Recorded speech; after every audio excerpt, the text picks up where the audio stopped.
नमस्कार दोस्तों, मैं प्रसन्न कुमार दास आप सभी का स्वागत करता हूं दुख भरी ज़िंदगी में। मेरे YouTube चैनल का नाम है दुख भरी ज़िंदगी। आप सभी लोगों का स्वागत करता हूं। दोस्तों, बात करते हैं शेयर बाज़ार की। आज क्या होने वाला है मार्केट में। बीती रात आपने देखा US मार्केट क्रैश किया।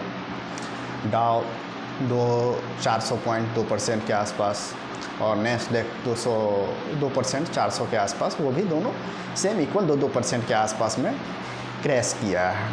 क्यों हुआ? क्योंकि वहाँ पे डर आ रहा है रिसेशन का, मंदी का डर आ रहा है।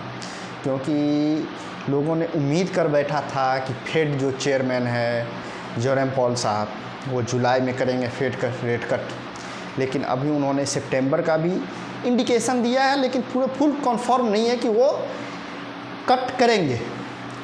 जब ऐसा सिचुएशन आता है तो मार्केट ऑलरेडी हाई पे है, लोग पैसा निकालना चाहते हैं।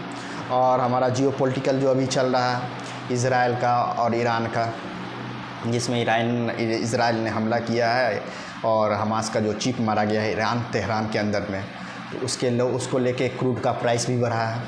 क्रूड का प्राइस भी बढ़ने के कारण और जो वहाँ का 10 साल का जो ट्रेजरी बॉन्ड है US का, वो 2023 फरवरी के सबसे लोएस्ट पोजीशन पे आ गया। तो इस कारण से भी आज और हमारा इंडियन मार्केट भी इंडिकेट कर रहा है गिफ्ट निफ्टी कि अराउंड 150 से 200 पॉइंट के बीच गैप डाउन चालू होंगे। तो आज जो है सो शेयर मार्केट में एक ब्लड बाथ होगा। हमारा ऑलरेडी मार्केट बहुत हाई पे है। मिड कैप है, स्मॉल कैप में तो ऑलरेडी कल से करेक्शन आना चालू हो गया। स्मॉल कैप में कल जैसे 1.5-2% का करेक्शन आया था, 1.5% का एक टाइम में, और मिड कैप में भी 1% के आसपास का करेक्शन आया था। मुझे ऐसा लगता है कि निफ्टी ऑलमोस्ट आज के डेट में 1.5-2% या 1% के आसपास में, 1% से लेके 1.25% के बीच में आज करेक्ट होना चाहिए निफ्टी।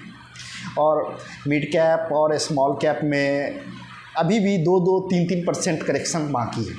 क्योंकि इंडेक्स जब 2%-3% करेक्शन होता है तब जाके स्टॉक्स 10% करेक्ट होते हैं। हमारा स्टॉक्स जो है ऑलरेडी बहुत हाई पी पे चल रहा है। तो इस बीच में क्या करें? जब ऐसा सिचुएशन आता है कि मार्केट आपको लगता है कि करेक्शन मोड में जा रहा है, तब आपको क्या करना चाहिए? आपको कुछ डिफेंसिव स्टॉक में आपका पोर्टफोलियो, मैं बोलता हूँ आपका पोर्टफोलियो हमेशा डाइवर्सिफाइड होना चाहिए। अगर आपके पास 1 लाख रुपया है तो आप 10 लो, 1.5 लाख है आप 15 लो, 2 लाख है 20 शेयर लो, और उसको हर सेक्टर में डाइवर्सिफाइड करो। जब मार्केट में जियोपॉलिटिकल हो या डोमेस्टिक हो या कोरोना जैसा सिचुएशन हो या कुछ भी ऐसा स्थिति हो, जब लगे कि मार्केट डाउन होगा, करेक्शन आएगा, उस टाइप में आपका 2-3 सेक्टर जो है वो चलता है। वो सेक्टर है FMCG, pharma, health care, hospitality. ये 3-4 जो सेक्टर है, मैन्युफैक्चरिंग में कौन सा? Food consumer manufacturing product, FMCG। ये सेक्टर आपका उस टाइम में आपका डिफेंसिव स्टॉक होता है जब सारे मार्केट गिर रहे होते हैं। आप बताओ, कोरोना आया था, कोरोना में क्या हुआ था? पूरी इंडस्ट्री, सारा इस सेक्टर का इंडस्ट्री बंद था, सिवाय 2 इंडस्ट्री छोड़ के, एक FMCG और एक फार्मा। जिस दिन कोरोना के कारण 24 घंटे का लॉकडाउन लगा था, उसके बाद जो कंटिन्यू 3-4 महीने का जो लॉकडाउन लगा, उसमें भी सारे दुकानें बंद थी, लेकिन किराना स्टोर और दवा की दुकान, ये 2 ऐसी थी जो चालू था। जब दुकानें चालू हो सकती है तो उसको सप्लाई करने वाली कंपनियां चालू होगी, और सप्लाई करने वाली कंपनी जब चालू होगी तो ऑलरेडी उस क्वार्टर में उसका पैरिटिव अदर सेक्टर के इंडस्ट्री से उस सेक्टर में अच्छा ग्रोथ दिखाई देगा, और जब अच्छा ग्रोथ दिखाई देगा तो ऑलरेडी शेयर का प्राइस ऊपर जाएगा।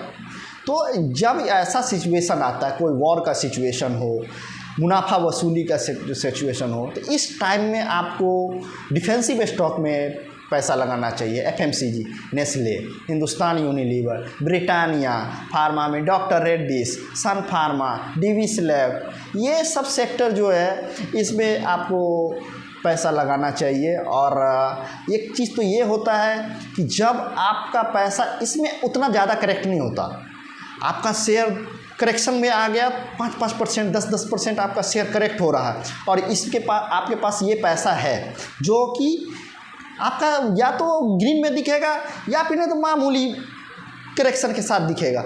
आप उस टाइम में अपने पोर्टफोलियो को ये शेयर बेच के उसमें आप पैसा लगा सकते हो।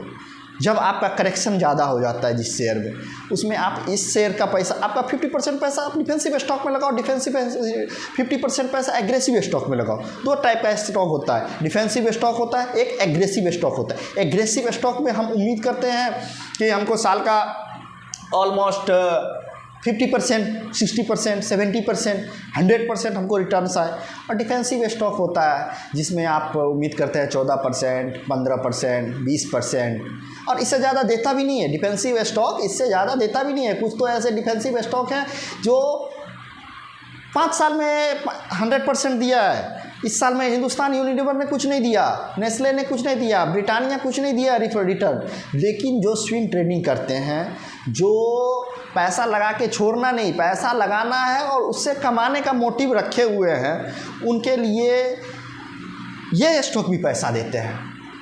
ये स्टॉक जो है ब्रिटानिया है, हिंदुस्तान यूनिलीवर है और नेस्ले है, ये सब है जो है हाई डिफेंसिव स्टॉक है, हाई मैन्युफैक्चरिंग एफएमसीजी स्टॉक है, जिनका पूरे वर्ल्ड में वर्चस्व है, पूरे वर्ल्ड में चलता है। ब्रिटानिया कहीं भी आप चले जाओ, अमेरिका से लेके ऑस्ट्रेलिया तक, अंगोला से लेके कनाडा तक, कहाँ भी आप, अफ्रीका से लेके और पाकिस्तान तक चले जाओ, ईरान इराक तक चले जाओ, हर जगह आपको ब्रिटानिया, नेस्ले और हिंदुस्तान यूनिलीवर यूनिलीवर है। जो हमारा इंडिया में है उसको हम हिंदुस्तान यूनिलीवर बोलते हैं और दुबई में है वो यूनिलीवर है, डायरेक्ट यूनिलीवर करके प्रोडक्ट है।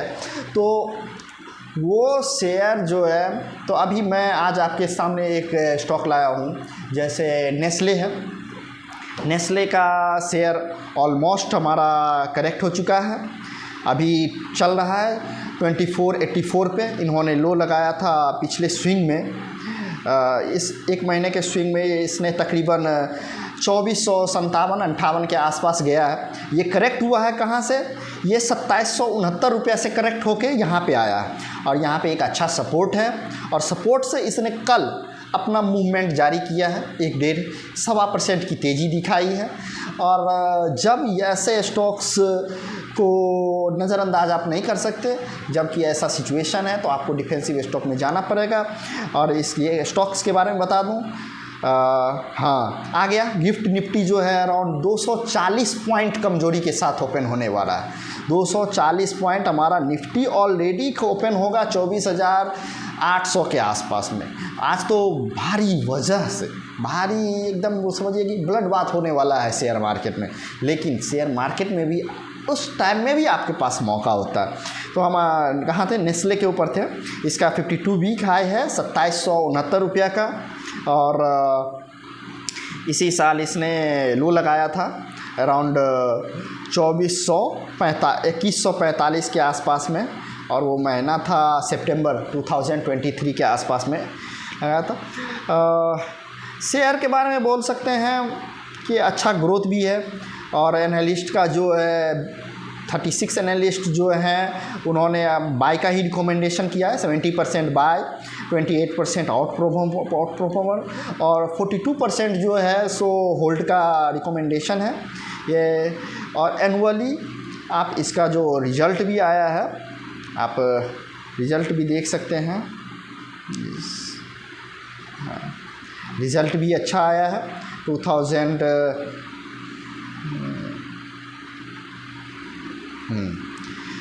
जून महीने में 4,813 करोड़ का नेट रेवेन्यू है। प्रॉफिट इसका जो है सो 746 करोड़ का है। और मेरा यहाँ पे मानना है कि ये तकरीबन कम से कम मूवमेंट ये 5 से 10 दिन के अंदर में नेस्ले जो है अराउंड 5% से लेके 8% के बीच में आपको बढ़त मिलेगी। यहाँ पे नेस्ले इंडिया एक अच्छा डिफेंसिव स्टॉक है और अभी तो फ़िलहाल HUL में हम रिकमेंडेशन नहीं दे सकते हैं क्योंकि वो ऑलरेडी हाई पे चल रहा है। ब्रिटानिया हाई पे चला है। हाँ, ब्रिटानिया में गिरावट आ चुकी है लेकिन लेने का समय अभी नहीं है। ब्रिटानिया जब लेने का समय होगा मैं आपको बताऊंगा कब लेना है। हाँ, लेकिन अब आप नेस्ले में आप एक पोजीशन बना सकते हैं, ये मेरा रिकमेंडेशन है। मैं सेबी पर्सन नहीं हूँ लेकिन फिर भी आप अपने सलाहकार से बात करें और अपनी सोच पूछ किसी के कहने पे ना जाएं, लेकिन फिर भी Nestle India is a good stock. नमस्कार।